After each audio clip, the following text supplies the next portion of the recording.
সংবাদ সবাইকে স্বাগত জানাচ্ছি। আমি ফিরোজ তোহা। শুরুতেই সংবাদ শিরোনাম জানিয়ে দেব এই মুহূর্তে হাতে পাওয়া সর্বশেষ গুরুত্বপূর্ণ আপডেট বাংলা সংবাদ। শুরুতেই থাকছে দেশের আকাশে শকুন উড়ে বেড়াচ্ছে, নামতে দেওয়া হবে না ডাক্তার শফিকুর।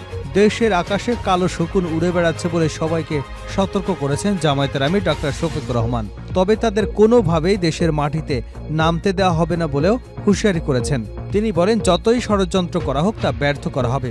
দেশের প্রতি যাদের ভালোবাসা ও দায়বদ্ধতা নেই তারা দেশ ছেড়ে পালিয়ে যায়। এদেশের এক টুকরো মাটিও হায়নাদের হতে দেওয়া হবে না বলে হুঁশিয়ারি উচ্চারণ করেছেন তিনি। জানাবো, ইসকনের ব্যানারে আওয়ামী দুর্বৃত্তরা আইনজীবীকে হত্যা করেছে, এমনটাই মন্তব্য করেছেন গণসংহতি আন্দোলনের প্রধান সমন্বয়কারী জোনায়েদ সাকিব। তিনি বলেন, পতিত ফ্যাসিস্ট এবং তাদের দেশি বিদেশি দোসরা বসে নেই, অভ্যুত্থান এবং অন্তর্বর্তী সরকারকে ব্যর্থ করতে নানা ষড়যন্ত্র করছে। জানাবো, ৩ এবং ৪ আগস্ট ভারতের দালালদের সঙ্গে বৈঠকের অভিযোগ, যা বললেন আসিফ নজরুল। আইন, বিচার এবং সংসদ বিষয়ক মন্ত্রণালয়ের উপদেষ্টা আসিফ নজরুল বলেছেন, খুবই দুঃখ এবং অবাক লাগে যখন দেখি আজগবি ভিত্তিহীন অকল্পনীয় তথ্য দিয়ে একজন আরেকজনের পেছনে লেগে আছে। একটা ভিডিওতে নাকি দাবি করা হয়েছে, আগস্টের ৩-৪ তারিখ রাতে আমি ক্যান্টনমেন্টে ছিলাম, সেখানে আমি আর্মি অফিসারদের নিয়ে ভারতের দালালদের সঙ্গে মিটিং করেছি। আমি অবাক হয়ে যাই, মানুষের কল্পনারও একটা সীমা থাকা উচিত। এদিকে ফেনীর ছাগলনাইয়ায় যানজট নিরসনের বিশেষ অভিযানে অবৈধ গাড়ি জব্দ করার সময় ফখরুল ইসলাম নামের ট্রাফিক পুলিশের এক সদস্যের উপর হামলার ঘটনা ঘটেছে। এ হামলায় একজনকে গ্রেপ্তার করেছে পুলিশ। শনিবার ছাগলনাইয়া থানা রোড এলাকায় এ ঘটনা ঘটে। এবারে থাকছে ১৫ বছরের অনিয়ম দুর্নীতি ৩-৪ মাসে স্বাভাবিক করা অসম্ভব, অর্থ উপদেষ্টা। ১৫ বছরের দুর্নীতি অনিয়ম ৩ থেকে ৪ মাসে স্বাভাবিক করা সম্ভব নয় বলে মন্তব্য করেছেন অর্থ উপদেষ্টা ড সালেউদ্দিন আহমেদ। রাজধানীর একটি হোটেলে Dhaka chamber of commerce and industry আয়োজিত বেসরকারি খাতের পূর্বাভাস, প্রত্যাশা ও অগ্রাধিকার শীর্ষক বাণিজ্য সম্মেলনে প্রধান অতিথির বক্তব্যে তিনি এসব কথা বলেন। এবং সর্বশেষ জানাবো আন্তর্জাতিক সংবাদ। যুদ্ধবিরতি মানছে না ইসরায়েল, বোমা হামলা অব্যাহত। লেবাননের পক্ষ থেকে যুদ্ধবিরতির শর্ত মেনে চলার সর্বোচ্চ চেষ্টা অব্যাহত রয়েছে। এমনকি লেবাননের সেনাবাহিনীও তাদের সীমান্তের কিছু গ্রামে বাসিন্দাদের যেতে বাধা দিচ্ছেন। অন্যদিকে ইসরায়েলি দখলদার বাহিনী এখনও গ্রামগুলোতে বোমা বর্ষণ করছে। আল জাজিরার প্রতিনিধি শনিবার দুপুরে বলেন, আমরা মাত্র কয়েক মিনিট আগে মাজদাল জোনে একটি গাড়িতে ড্রোন হামলার তথ্য জেনেছি। শুক্রবার খেয়ামে জানাজা নামাজে হামলা হয়েছে। ইসরায়েলি বাহিনী শেষকৃত্যের সময় গুলি চালিয়েছে, এমনকি নিহত ব্যক্তির লাশও নিয়ে গেছে তারা। সেই লাশ আজও পাওয়া যায়নি। ইসরায়েলি সেনারা লাশ নিয়ে কি করেছে তাও অজানা। এছাড়া ৩ দিনে ইসরায়েলি বাহিনী লেবাননের বিভিন্ন এলাকা থেকে ৪ জনকে অপহরণ করেছে। স্থানীয় বাসিন্দারা জানান, শত্রুদের ড্রোন তাদের মাথার উপর দিয়ে চক্কর খাচ্ছে। কখন কোথায় বোমা ফেলবে তা আজও অনিশ্চিত। এতক্ষণ শিরোনাম শুনছিলেন, এবার বিস্তারিত। প্রিয় দর্শক, আপনি যদি এই চ্যানেলে নতুন হয়ে থাকেন, ভিডিওটি দেখতে দেখতে চ্যানেলটি সাবস্ক্রাইব করে আমাদের সঙ্গে থাকুন। আর এই ভিডিও সম্পর্কে আপনি আপনার মূল্যবান মতামতটি কমেন্ট বক্সে জানিয়ে দিন। আর হ্যাঁ প্রিয় দর্শক, জানিয়ে দিন ভিডিওটি কোথা থেকে দেখছেন। দেশের আকাশে শকুন উড়ে বেড়াচ্ছে, নামতে দেয়া হবে না ডাক্তার শফিকুর রহমান। দেশের আকাশে কালো শকুন উড়ে বেড়াচ্ছে বলে সবাইকে সতর্ক করেছেন জামায়াতের আমির ডাক্তার শফিকুর রহমান। তবে তাদের কোনোভাবেই মাটিতে নামতে দেওয়া হবে না বলে উল্লেখ করেছেন তিনি। দুপুরে সাতক্ষীরা সরকারি উচ্চ বিদ্যালয় মাঠে আয়োজিত জেলা জামায়াতের সমাবেশে তিনি এই সতর্কবার্তা দেন। জামায়াতের আমির বলেন, যতই ষড়যন্ত্র হোক তা ব্যর্থ করতে হবে। দেশের প্রতি যাদের ভালোবাসা ও দায়বদ্ধতা নেই তারা দেশ ছেড়ে পালিয়ে যায়। এদেশের এক টুকরো মাটিও হায়নাদের হতে দেওয়া হবে না বলে হুঁশিয়ারি দিয়েছেন তিনি। ডাক্তার শফিকুর রহমান বলেন, লগি বৈঠা দিয়ে মানুষ হত্যা করে, পিলখানা হত্যাকাণ্ড এবং জামায়াতে নেতাদের হত্যার মধ্য দিয়ে বাংলাদেশকে স্বৈরাচারী দেশে পরিণত করা হয়েছিল। এরপর ধারাবাহিকভাবে দেশজুড়ে সহিংসতা, নৈরাজ্য সৃষ্টি করে ক্ষমতায় ছিল আওয়ামী লীগ। এছাড়া আওয়ামী স্বৈরাচারের দোসরা নানাভাবে দেশকে অস্থিতিশীল করতে উস্কানি দিচ্ছে বলে উল্লেখ করেন। সেই ফাঁদে পা না দিতে দলীয় নেতাকর্মীদের প্রতি আহ্বান জানান ডাক্তার শফিকুর রহমান। ইসকনের ব্যানারে আওয়ামী দুর্বৃত্তরা আইনজীবীকে হত্যা করেছে জোনায়েদ সাকিব।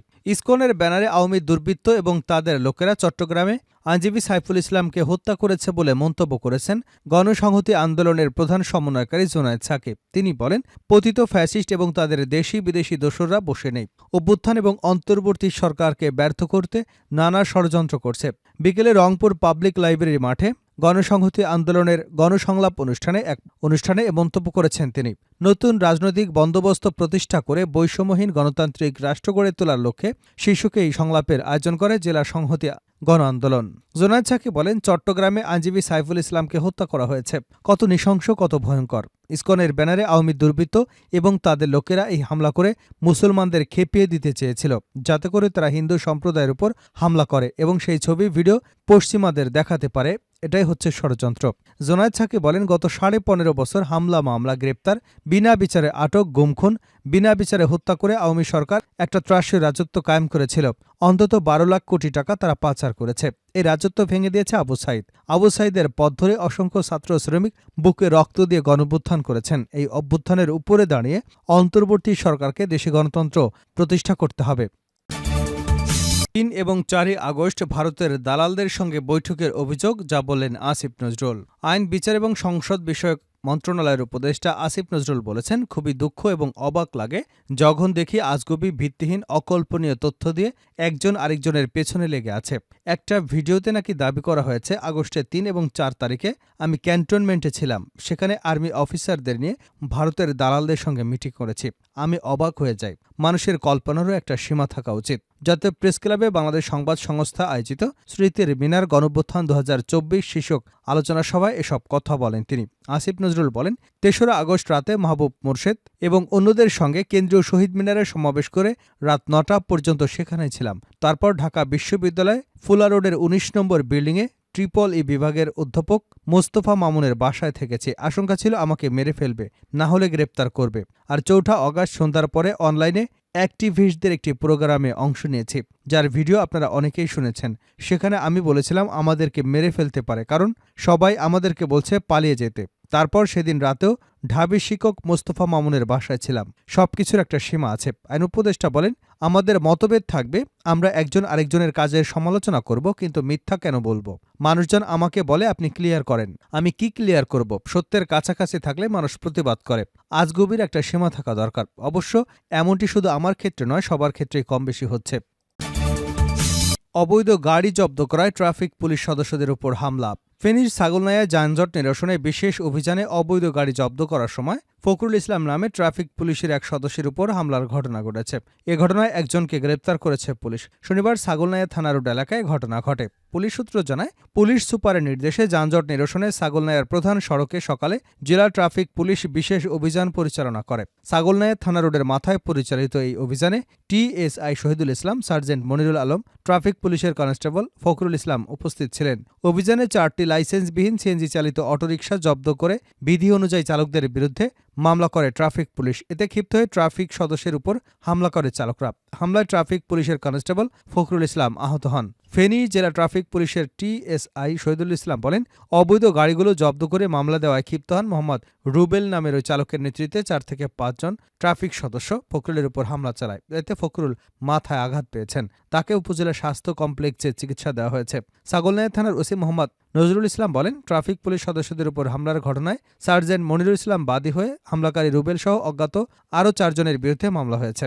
পুলিশ অভিযান চালিয়ে রুবেলকে গ্রেপ্তার করেছে। অন্য আসামিদের গ্রেপ্তারে অভিযান চলছে। যুদ্ধবিরতি মানছে না ইসরায়েল, বোমা হামলা অব্যাহত। লেবাননের পক্ষ থেকে যুদ্ধবিরতির শর্ত মেনে চলার সর্বোচ্চ চেষ্টা অব্যাহত রয়েছে।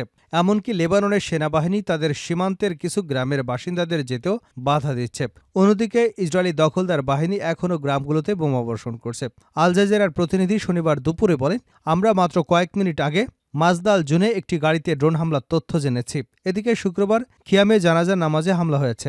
ইসরায়েলি বাহিনী শেষকৃত্যের সময় গুলি চালায়। এমনকি নিহত ব্যক্তির লাশও নিয়ে গেছে তারা। সেই লাশ আজও পাওয়া যায়নি। ইসরায়েলি সেনারা লাশ নিয়ে কি করেছে তাও জানা যায়নি। এছাড়া গত 3 দিনে ইসরায়েলি বাহিনী লেবাননের বিভিন্ন এলাকা থেকে 4 জনকে অপহরণ করেছে। স্থানীয় বাসিন্দারা জানায়, শত্রুদের ড্রোন তাদের মাথার উপর দিয়ে চক্কর দিচ্ছে।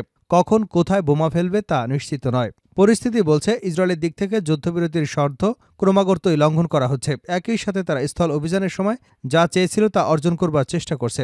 আগের মতোই তারা এমন কিছু গ্রামের দিকে অগ্রসর হচ্ছে যেখানে এতদিন যেতে পারেনি। অর্থাৎ যুদ্ধবিরতির মধ্যেও হিজবুল্লাহ বিরোধী অভিযান অব্যাহত রেখেছে ইসরায়েলি সেনারা। সংশ্লিষ্টরা বলছে, যদি এ ধরনের হামলা চলতে থাকে তবে কেউই আবার সর্বাত্মক যুদ্ধ এড়াতে পারবে না। তখন পরিস্থিতি আরও খারাপ হতে পারে, যুদ্ধ নতুন অঞ্চলে ছড়িয়ে যেতে পারে।